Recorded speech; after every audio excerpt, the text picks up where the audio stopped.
Bismillahirrahmanirrahim. Assalamualaikum warahmatullahi wabarakatuh. Ya, di sini saya akan menjelaskan tentang speech functions, politeness, and cross-cultural communication. Yang pertama, saya akan menjelaskan tentang the function of speech. Jadi ada beberapa fungsi dari speech. Yang pertama ada expressive utterance. Jadi expressive utterance ini digunakan untuk mengungkapkan perasaan si penutur. Misalnya seperti I'm feeling great today. Berbeda lagi dengan directive utterance yang digunakan untuk meminta seseorang atau menyuruh seseorang untuk melakukan sesuatu. Misalnya, clear the table. Lalu selanjutnya ada referential utterances.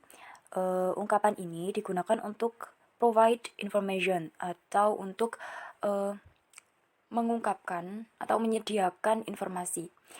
Misalnya, at the third stroke, it will be 3 o'clock precisely. Fungsi yang keempat ada metalinguistic utterance yang digunakan untuk comment on language itself, yang digunakan untuk mengomentari bahasa itu sendiri. Misalnya, hegemony is not a common word. Jadi kata hegemoni itu bukanlah kata yang umum. Selanjutnya ada poetic utterance. Nah, poetic utterance ini digunakan untuk dan fokus pada fitur keindahan atau fitur estetik dari suatu bahasa. Tuturan ini atau poetic utterance ini biasanya digunakan pada puisi, lalu lagu dan sebagainya. Selanjutnya ada pathetic utterance untuk mengekspresikan atau mengungkapkan solidaritas dan empati kepada sesama. Misalnya, "Hi, how are you? Lovely day, isn't it?"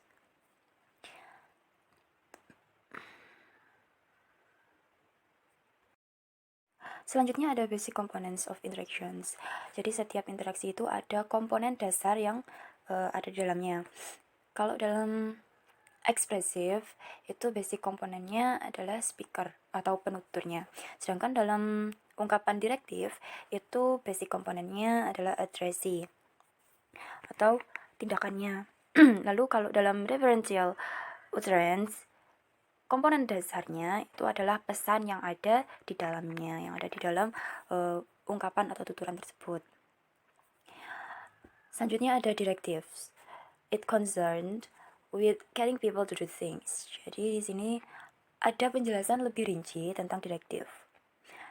Direktif ini bisa diungkapkan dengan berbagai bentuk. Yang pertama ada imperatif, ada interrogatif, ada deklaratif. Kalau imperatif itu berbentuk direct. Jadi secara langsung kita mengungkapkan atau menyuruh seseorang untuk melakukan sesuatu. Sedangkan interrogatif dan deklaratif itu secara tidak langsung kita meminta seseorang untuk melakukan sesuatu. Misalnya kalau imperatif itu kita menyuruh seseorang untuk duduk. Kita bisa bilang sit down. And then kalau interrogatif itu kita bisa bilang won't you sit down? Bisa nggak kamu duduk? Nah, kita secara nggak langsung kita meminta seseorang untuk duduk. Lalu kemudian deklaratif. Deklaratif itu misalnya I like you to sit down. Aku ingin kamu itu duduk. Jadi secara tidak langsung kita juga meminta dia untuk duduk. Ini ada beberapa faktor yang menyebabkan orang-orang menggunakan tuturan direktif. Yang pertama ada the social distance between participants. Yang pertama ada jarak sosial di antara partisipannya. Misalnya, people who are close friends or intimates use more imperative, for instance. Jadi kalau orang-orang yang sudah dekat, itu biasanya mereka menggunakan bentuk imperatif dalam penggunaan directive utterance-nya. Misalnya, set the table, Vian. Jadi kita langsung menyuruh seseorang itu untuk melakukan sesuatu. Lalu yang kedua ada the relative status. Jadi berdasarkan status relatif mereka. Misalnya, teachers can use very direct expressions of their meaning because of their high status relative to their pupils. Jadi, guru-guru itu bisa menggunakan ungkapan secara langsung karena status sosial mereka yang lebih tinggi gitu. Misalnya, si guru itu bisa langsung mengungkapkan blackboard daripada mengungkapkan clean the blackboard.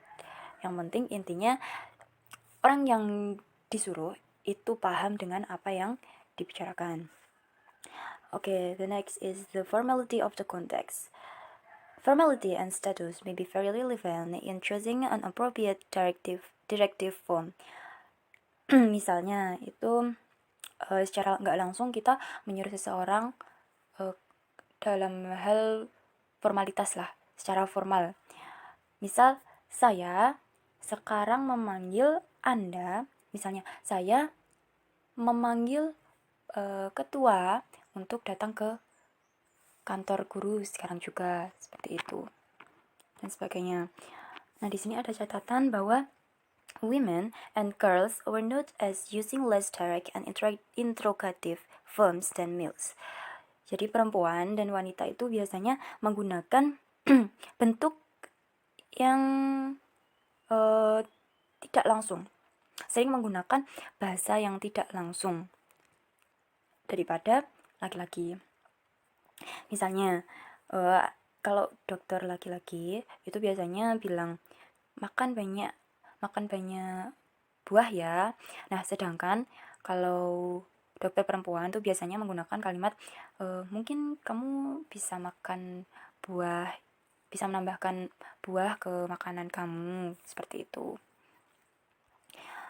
Okay, the next point is about politeness and address form. Selanjutnya ada speaking politeness atau kesopanan berbicara. Kesopanan berbicara ini digunakan untuk mengungkapkan feeling to others, mengungkapkan perasaan kepada orang lain.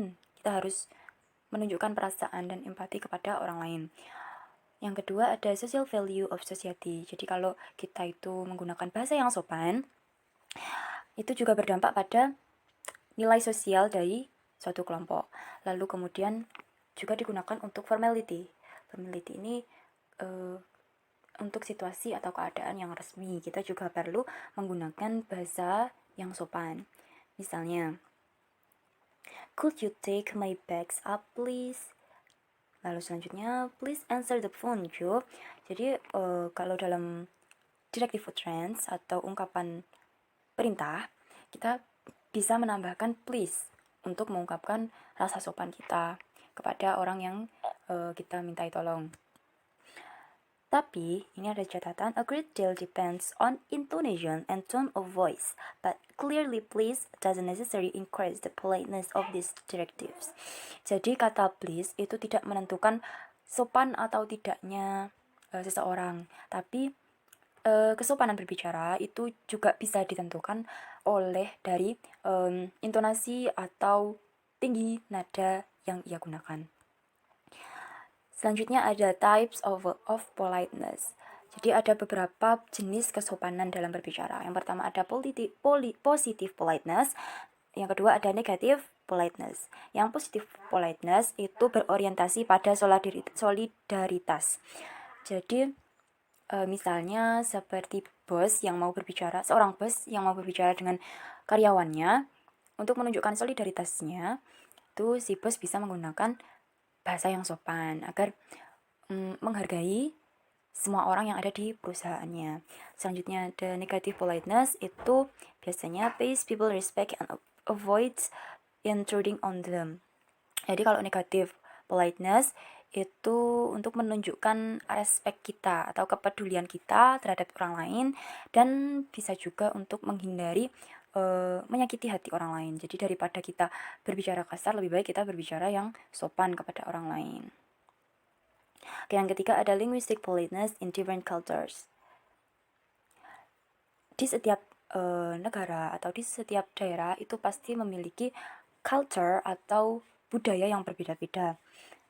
Dengan perbedaan budaya itu pastinya kita terdapat standar kesopanan yang berbeda-beda.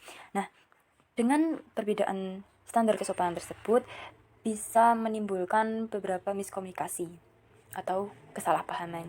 Misalnya, seorang siswa Thailand itu sedang berada di Britain.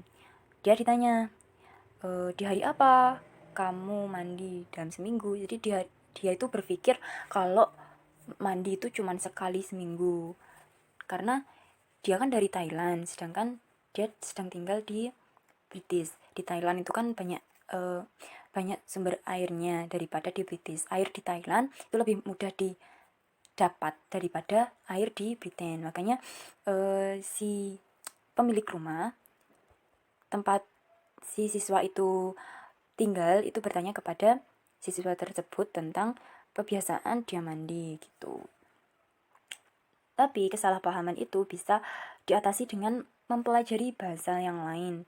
Maksudnya mempelajari bahasa yang lain, kita bisa mempelajari bahasa tersebut, bahasa dari orang lain itu apakah memiliki makna yang berbeda, seperti itu.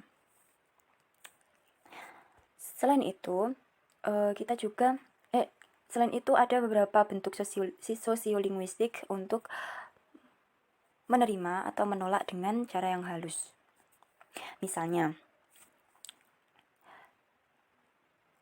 untuk menolak undangan itu di budaya barat itu bisa jadi suatu tantangan yang sedikit sulit, karena mereka harus menambah imbuhan alasan. Jadi dalam menolak sesuatu mereka itu harus memberikan alasan yang tepat kenapa mereka menolak undangan atau sesuatu tersebut. Selanjutnya ada greeting. Di setiap budaya itu pasti memiliki sapaan atau greeting yang berbeda-beda. Misalnya, di Korea Selatan itu hanya dengan blow by blow atau dengan menundukkan badan, itu kita bisa mengartikannya sebagai menyapa orang lain. Jadi kita bisa menyapa orang lain di Korea Selatan hanya dengan menundukkan badan. Lalu orang lain juga bisa menjawab tersebut dengan menundukkan badan juga. Jadi tidak dengan how are you, tapi dengan bahasa tubuh yang dipakai. Selain itu, secara umum, jika kita ditanya tentang kabar kita, itu kita bisa menjawab dengan jawaban yang singkat sebagai jawaban yang sopan dalam greeting tersebut. Okay, that's all of my explanation. Thanks for your attention and wassalamualaikum warahmatullahi wabarakatuh.